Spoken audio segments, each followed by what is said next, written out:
Hi everybody, I'm Sheree from the library, and I'm wearing my sunglasses today because I'd like to say it's because we're getting ready for summer, but if you know me at all, you know I just like to wear them most of the time. But today I do want to talk to you about some great books that you can read this summer and some great activities and programs that are happening at the library. So let's talk about books first.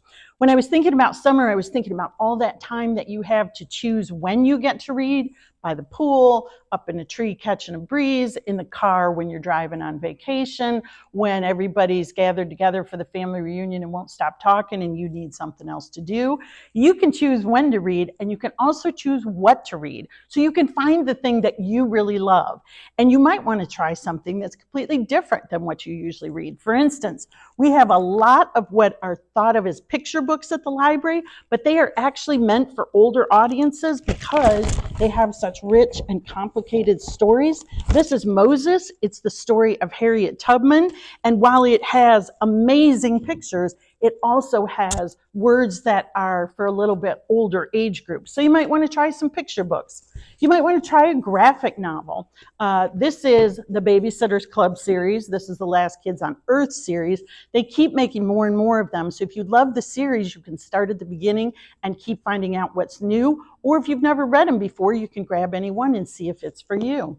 I also wanted to mention some creepy books that cross over. This is the Graveyard Book, and I've talked to you at school about this book before, but this is the graphic novel version. And if you're into creepy, the sixth grade book club at Manor just finished A Tale Dark and Grim, and most of them gave it 2 thumbs up. So if you like creepy, gruesome, but based on some fairy tales that we all know, this may be the book for you, and it also comes in a series.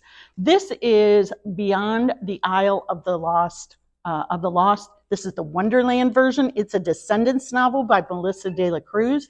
If you watch The Descendants, you know they are kids that have come from original Disney villains and princesses and characters. It takes their story and it keeps spinning them. This is the latest Descendants novel. There are more in the series.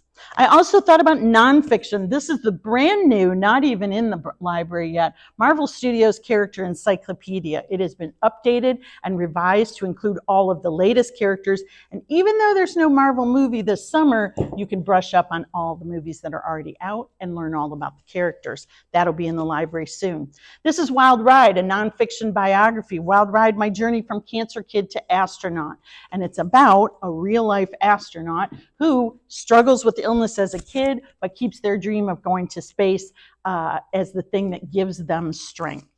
I also think summer is a great time to find an author you love and read everything they've written, because amazing authors oftentimes create all different kinds of books. One of my favorites is Katherine Applegate.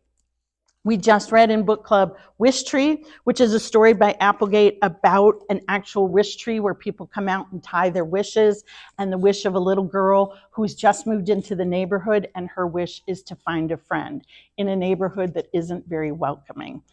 What happens from there, I can't tell you, but I can tell you is from the point of view of the tree. We all learned a lot of things we did not know before we started.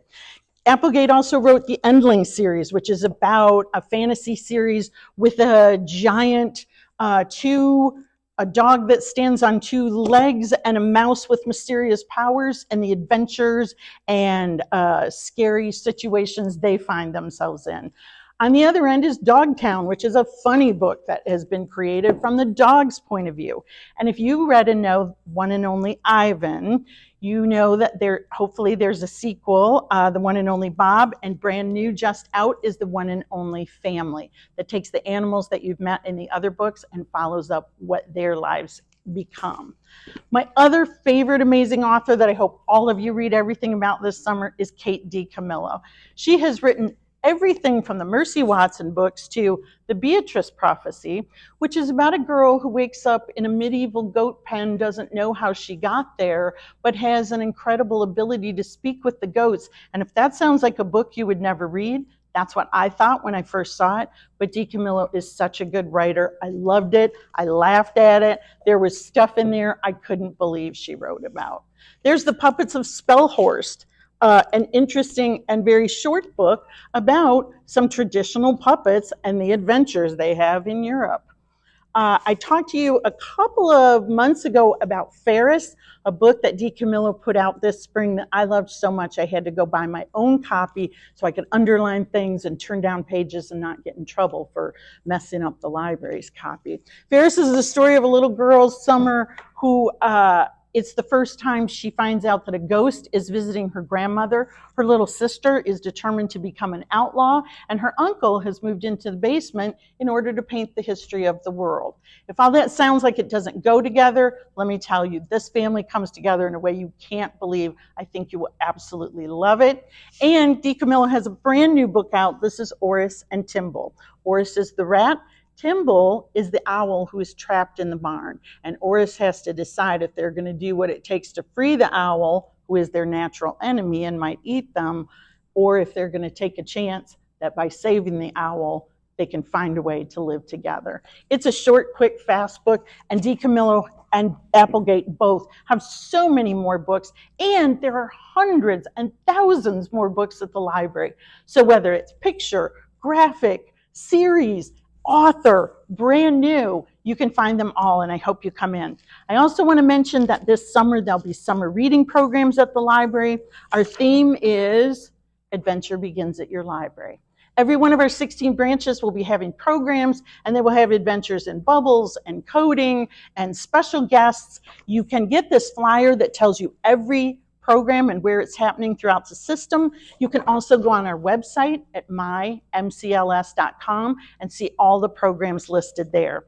We also have begun our reading program for the summer. It's called Reading Dragons. You pick up a brochure, you start to record the time that you read, and every week when you turn in your log, you can get a new set of cards. There's a different dragon family every week. You can then use the dragon cards to trade and to play games with, and there'll be a new family each week throughout the summer, so you can keep reading and collecting and enjoying all the things that are happening in the air conditioning all summer long. We hope to see you at the library soon. Thanks a lot.